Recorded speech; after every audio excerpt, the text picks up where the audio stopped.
Now, thank you for joining us on the program and a warm welcome again. Please be reminded that our broadcast is coming to you in English and in French. For those on the CanalSat network, you can use the blue button on your remote control to change the settings. It is choosing either of French or English. Now, the authorities in Lagos, Nigeria's commercial capital city, have announced the restriction of fuel tankers to designated routes across the state and off bridges. The announcement follows the tanker explosion on Otedola Bridge on Lagos-Ibadan Expressway, which left at least 50 cars burnt. The death toll from that accident has now risen to 12, according to the Lagos State Commissioner for Health, Dr. Jide Idris. Nigeria is the most populous country in Africa with 180 million inhabitants.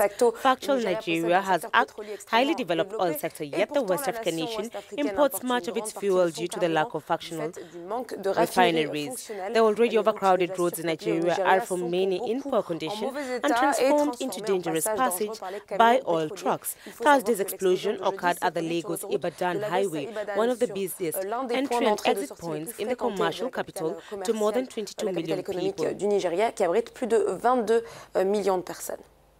And with us this morning from Lagos, Nigeria is Hyginus Omije. Hyginus is the Lagos sector commander of the Nigeria's Road Safety Agency, which is known as the Federal Road Safety Commission, FRSC. Hyginus, good morning and thank you for joining us this morning on the show. First off, why has tankers or trailers in Lagos been an issue with recurring accidents claiming several lives? One thing we have to understand is that we have a fundamental problem in Lagos. And that fundamental problem, until it is resolved, then we will continue to see these tankers on the road. I'm going to address the two issues quickly. Number one, I want you to know that in recent times, the task force that the governor of Lagos State set up, comprising of FRSC, the police, LASMA, and the Navy, there has been a reinvigoration in that task force, especially coming also a time there was a change in that in the naval headship. And we have been able to streamline the tanker drivers on the road.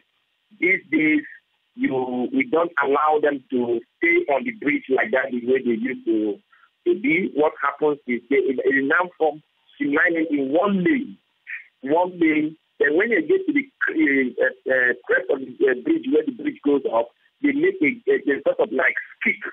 Now skip the bridge and go to the other side and continue the line there.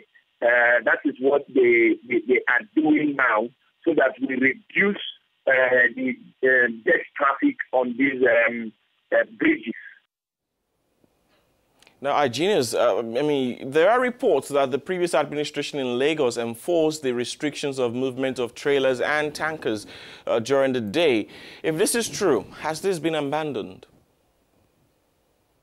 Point of correction, because I know what you are referring to has to do with Lagos Traffic Law 2012. And if you go and read that law very well, that restriction also provided, it said, other than wet cargo trucks. So even at that point in time, the tankers were also exempted. It was not as if they were restricted on that movement other that you are talking about, because that would lead to a round of fuel crisis that was going to put a toll on the nation as a whole. Don was trying to restrict the trailers, not necessarily tankers, the trailers, but again, there were hitches in that aspect too, because by the time they went on strike, nothing moved from the port. It boils back again to government looking as if they are afflicting hardship on the citizens.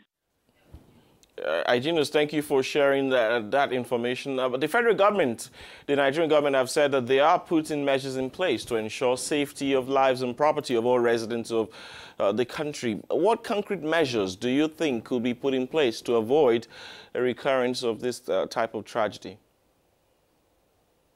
Of course, the appropriate agencies, the Federal Road Safety Corps, the Vehicle Inspection Services, all the agencies working synergy. We are all putting hands. When the state government, these are the agents of government that are doing implementing this government policy. The Federal Road Safety Corps as the lead agency in road traffic, road safety management and administration, of course, have come up with policies and programs meant to address some of these wanton carnages that we witness on our road. The road transport safety standardization is one of such policies where we try to take the issue of standards to the doorstep of the owners, so that the standards for these vehicles will actually come from them, from the depth of where the trucks load, that minimum safety standards are also enshrined and implemented at that level. If you recall, Mike, there was a time when the contractor crashes was very rampant, 2015, 14, 15, and 16. But all those things are now trending down. But for what we had in Lagos last week, you have noticed that they are already trending down, and that's because some of these policies and some of these measures that they are put in place are paying off. On a final note, Igenius, just after this deadly incident, there were reports of some persons in other parts of Nigeria scooping fuel from a tanker whose fuel had spilled on the road. As the Road Safety Commission, how do you intend to discourage this type of behavior? I think it all boils down to the issue of, again, the attitude of the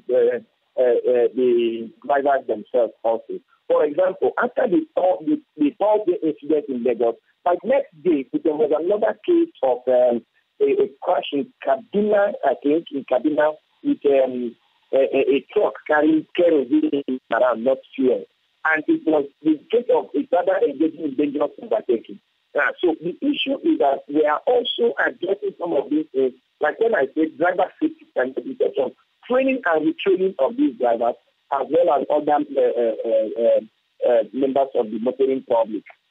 We mounting up our campaign, intensifying our campaign, taking it to garages and even up to getting to churches and more, just to ensure that we capture everybody that uses the road.